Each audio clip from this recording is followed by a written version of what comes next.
తాకట్టులో ఉన్న బంగారాన్ని విడిపించి ఆ రోజు ఆన్లైన్ రేటుకే మేము కొంటాం. Sharma gold company.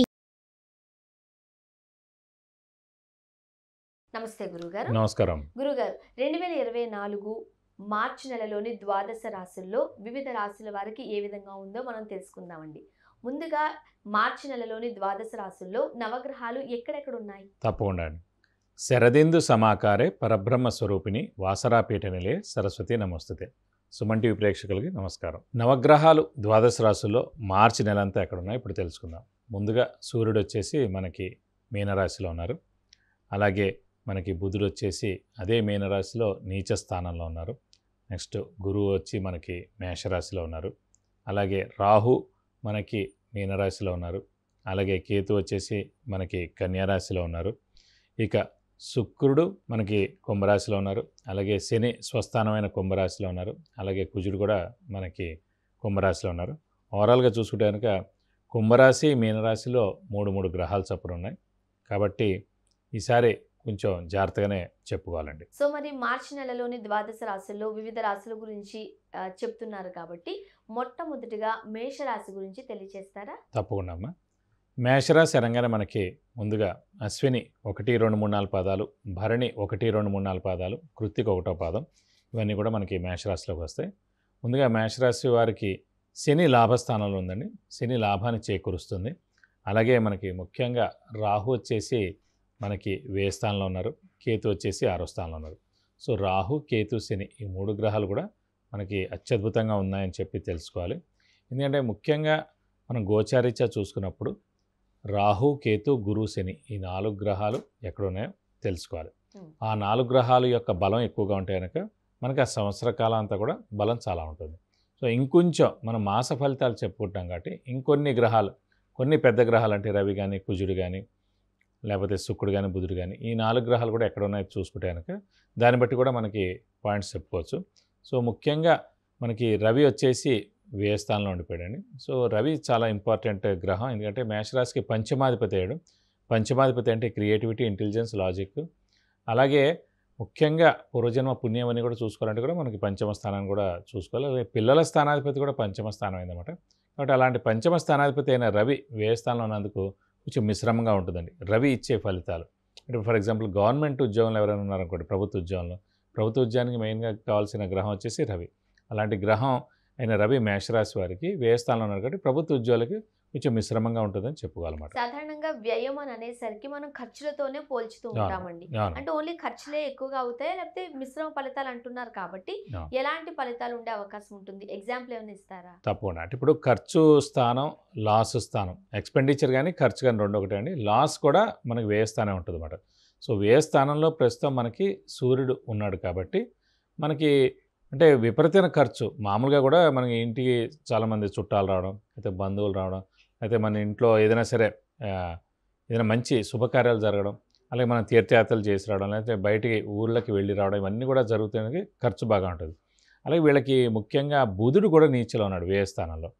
బుధుడు అంటే వ్యాపారకారకుడు. ఫర్ ఎగ్జాంపుల్ ఎవరైతే మేషరాశి వారు వ్యాపారస్తులు ఎవరైతే ఉన్నారో వారు మటుకు కొంచెం జాగ్రత్తగా వ్యాపారం చేసుకోవాలి. ఎందుకంటే కనుక బుధుడు వ్యాపారకారకుడు. ఎవరికైనా సరే ఏ రాశి వాళ్ళకైనా ఎవరికైనా సరే బుధుడే వ్యాపారకారకుడు. అలాంటి బుధుడు నీచ స్థానంలో మనకి 20 to 25 రోజులు నీచ స్థానంలో ఉంటాడు. మార్చి నెల అంతా నీచలో ఉంటాడని అనుకోవచ్చు. కాబట్టి మేషరాశి వారికి ముఖ్యంగా వ్యాపారస్తులు ఎవరైతే ఉన్నారో వారికి మటుకు కొంచెం జాగ్రత్తగానే ఉండాలి. ఎందుకంటే మనకి సాధారణంగా ఏంటి క్రెడిట్ ఎక్కువ ఇస్తుంటారు. ఆ క్రెడిట్ ఎక్కువ ఇవ్వడం ద్వారా అప్పులు ఏవైతే ఇచ్చారో లేకపోతే క్రెడిట్స్ ఏవైతే ఇచ్చారో అవన్నీ తిరిగి రావు. సో ఆలస్యంగా వస్తుంది, ఇబ్బందికరంగా ఉంటుంది, ఆలస్యంగా అవుతుంటాయి. సో దానివల్ల మనకి ఖర్చు ఎక్కువ పెరుగుతుంటుంది. మనం మళ్ళీ ఎక్కడి నుంచో వడ్డీలు తేవాల్సి వస్తుంది. కాబట్టి వ్యాపారస్తుల మటుకు ఈ నెలలు మిశ్రమంగా ఉంటుంది కాబట్టి కొంచెం జాగ్రత్త వహిస్తే సరిపోతుంది. ఎందుకంటే గురుబలం కూడా ప్రస్తుతం లేదండి. ఎందుకంటే మెయిన్గా ఎవరికైతే ఏ రాశి వారికి అయితే గురుబలం ఉంటుందో అన్ని పనులు, అన్ని అడ్లు ఆటంకాలు ఎలాంటివైతే ఉన్నాయో అవన్నీ కూడా తొలగిపోతాయి.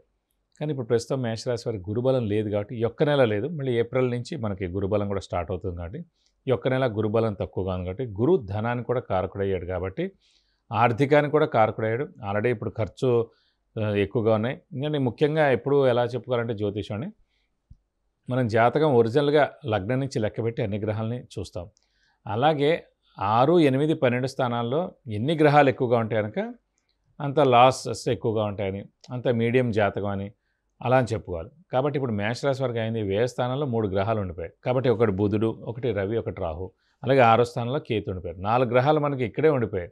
సో 6వ స్థానంలో 12 స్థానంలో. కాబట్టి విపరీతమైన ఖర్చులు, మానసిక ఆందోళన, స్ట్రెస్, స్ట్రెయిన్ ఇవన్నీ కూడా ఎక్కువగా ఉంటాయన్నమాట. అంటే మేషరాశి గల వారికి మార్చి నెలలో గురుబలం తక్కువగా ఉంది అంటున్నారు, రైట్? ఎంతవరకు నిజం అంటారు? ఇదంటే సింపుల్ అండి. గురుబలం అంటే ఏం లేదు. గురుబలం అంటే దైవబలం కానీ దైవానుగ్రహాన్ని దాన్నే గురుబలం అంటారు.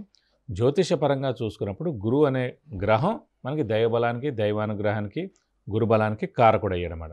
అలాంటి గురువు మనకి రాశిలో ఉన్నాడు, మేష రాశిలోనే ఉన్నాడు. గురుబలం అంటే మన రాశి నుంచి 2వ స్థానం, 5వ స్థానం, 7వ స్థానం, 9వ స్థానం, 11వ స్థానాల్లో ఉన్నప్పుడు దాన్ని గురుబలం అంటారు. ఆ గురువు అనే గ్రహం ప్రతి ఏడాది ఒక రాశి నుంచి ఇంకో రాశిలోకి మారడానికి సంవత్సర కాలం పడుతుంది. అది ఎలా తెలుసుకోవాలంటే పుష్కరాలు ఎప్పుడైతే ప్రారంభం అవుతాయో ఆ రోజు నుంచి మనం చూసుకుంటానికి గురువు ఒక రాశి నుంచి ఇంకో రాశిలోకి మారినట్టన్నమాట.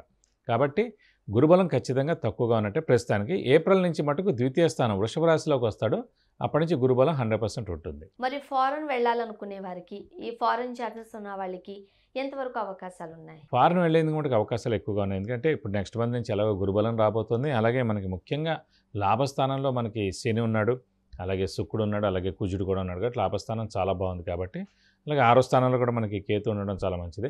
కాబట్టి ఫారెన్ వెళ్ళేందుకు అవకాశాలు మటుకు చాలా ఎక్కువగా ఉన్నాయండి. అండ్ ముఖ్యంగా కాస్త ఒడిదుడుకులు, కాస్త వ్యయం కూడా ఎక్కువగా ఉంది కాబట్టి మేషరాశి వారికి ఎటువంటి పరిహారాలు పాటిస్తే మంచిదంటారు? ముఖ్యంగా మేషరాశి వారికి ఏంటంటే సాధారణంగా ఇంకో పాయింట్ కూడా చెప్పుకుందామండి. ముఖ్యంగా సుమన్ టీవీ ప్రేక్షకులకి సాధారణంగా ఏ దేవుడిని ఎక్కువగా ఆరాధిస్తే మనకి మంచి జరుగుతుంది అనేది ఇంపార్టెంట్. ఎందుకంటే అన్ని దేవుళ్ళు హెల్ప్ చేస్తారు, చేయరని కానీ ప్రతి జాతకానికి ఒక అంటే అదృష్ట దేవుడు కానీ దేవత కానీ ఉంటారు, మంచిది. సో ఈ మేష లగ్నం కానీ మేషరాశి వారికి పంచమ స్థానం చూసుకోవాలండి. పంచమ స్థానాధిపతి ఎవరైతే అవుతారో ఆ దేవుడు బాగా హెల్ప్ చేస్తారన్నమాట.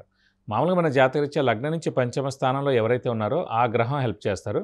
కానీ ఇక్కడ మటుకు పంచమ స్థానాధిపతి ఎవరయ్యారంటే మేష రాశికి పంచమ స్థానం సింహం అయింది కాబట్టి సింహానికి అధిపతి రవి అయ్యాడు కాబట్టి శివుణ్ణి ఎక్కువగా ఆరాధిస్తే చాలా మంచిది అన్నమాట. అప్పుడు ఆల్రెడీ మనకి వ్యయ స్థానంలో ఇదే పంచమాధిపతి అయిన రవి వ్యయ స్థానంలో ఉన్నాడు కాబట్టి మనం శివుణ్ణి ఎక్కువగా ఆరాధిస్తే కనుక అన్ని విధాలా మంచి చేకూరుతుంది. సో మనం పరిహారాలు ఏమైనా చేయాలని అనుకుంటే ఎటువంటి పరిహారాలు పాటిస్తే మంచిది? పరిహారాలు ఇప్పుడు మనం చెప్పుకుంటున్నప్పుడు ఏంటంటే ముఖ్యంగా సూర్యుడే మనకి బలం తక్కువగా ఉన్నాడు కాబట్టి జాతకరీత్యా ప్రస్తుతం గోచారరీత్యా మనం శివుణ్ణి ఎక్కువగా ఆరాధిస్తే చాలా మంచిది. వీలైతే ప్రతి రోజు శివుడి అష్టోత్తరం చదువుకుంటే మంచిది. అలాగే ప్రతి సోమవారం మనం శివాలయానికి వెళ్ళి ఒక 41 ప్రదక్షిణాలు చేస్తే కనుక చాలా మంచిది. ఎందుకంటే ఒక్క నెలలాళ్ళు మీరు కష్టపడ్డారంటే ఏప్రిల్ నుంచి ఎలాగో మనకి గురుబలం స్టార్ట్ అవబోతుంది. అలాగే కొత్త సంవత్సరం ఉగాది కూడా స్టార్ట్ అవబోతుంది కాబట్టి మేషరాశి వారికి అన్ని విధాలా బాగానే ఉంటుందని చెప్పుకోవాలి. ఆర్థికంగా కాస్త ఇబ్బందులు పడుతున్నారు కాబట్టి సో ఇంట్లో కూడా కాస్త ఇబ్బందులే ఉంటూ ఉంటాయి. మరి వాటిని మనము దాటి వేయాలి అని అంటే ఏం చేస్తే మంచిది అంటారు? అంటే సింపుల్ అండి. ఏదైనా సరే ఫైనల్గా రెమెడీ అండి. అంటే ఇప్పుడు ఈ మేషరాశి వారికి ఇంక ఒక్క నెలలోకే ఉన్నారు కాబట్టి ఎందుకంటే ఏప్రిల్ 22వ తారీఖు వచ్చిందంటే గురువు మేషరాశి నుంచి వృషభ రాశిలోకి మారిపోతారు. ఎప్పుడైతే గురువు అనే గ్రహమే దైవబలానికి దైవానుగ్రహానికి సంబంధించిన గురుబలం ద్వితీయ స్థానంలోకి వస్తుందో, ద్వితీయ అంటే కుటుంబ స్థానం, నేత్రస్థానం, వాక్స్థానం, ధనస్థానం. సో కుటుంబం బాగుంటుంది, వాక్ బాగుంటుంది, ధనం బాగుంటుంది, నేత్రం అంటే కళ్ళు ప్లస్ ఆరోగ్యం కూడా బాగుంటుంది. అన్నీ కూడా గురువు రీత్యా అన్నీ కవర్ అయిపోతాయి ఈ ఒక్క నెలలు కాబట్టి. జస్ట్ మన శివుడిని ఎక్కువగా ఆరాధిస్తే సరిపోద్ది. శివుడు అష్టోత్తరం చదువుకుంటే చాలా మంచిది. అలాగే ప్రతి సోమవారం ఈ నెలల పాటు మటుకు శివాలయానికి వెళ్ళి ప్రతి సోమవారం 41 ప్రదక్షిణాలు చేస్తానికి మీకు అన్ని విధాలా మంచి చేకూరుతుంది. గురువుగారు, మార్చి నెలలోని ద్వాదశ రాశుల్లో మొదటిగా మేషరాశి గురించి తెలియజేశారు. అలానే కొన్ని ఒడిదుడుకులు ఉన్నాయని చెబుతూ ఉన్నారు. వాటికి చక్కటి పరిష్కార మార్గాలు కూడా సూచించారు. ధన్యవాదాలండి. నమస్కారం. సుమన్ టీవీ ప్రేక్షకులకు విద్య గురించి కానీ, ఉద్యోగానికి సంబంధించి కానీ, వివాహానికి సంబంధించి కానీ, కుటుంబ సమస్యలకు సంబంధించి కానీ, వ్యాపారానికి సంబంధించి కానీ, ఇతరత్ర ఎటువంటి సమస్యలు ఉన్నప్పటికీ మీకు కింద స్క్రోల్ అయిన నంబర్కి కాల్ చేయవచ్చు, లేదా వాట్సాప్ కూడా చేసి గురువుగారు అపాయింట్మెంట్ తీసుకుని గురువుగారితో మీరు నేరుగా మాట్లాడి చక్కటి పరిష్కార మార్గాలు పొందగలరు. ధన్యవాదాలు.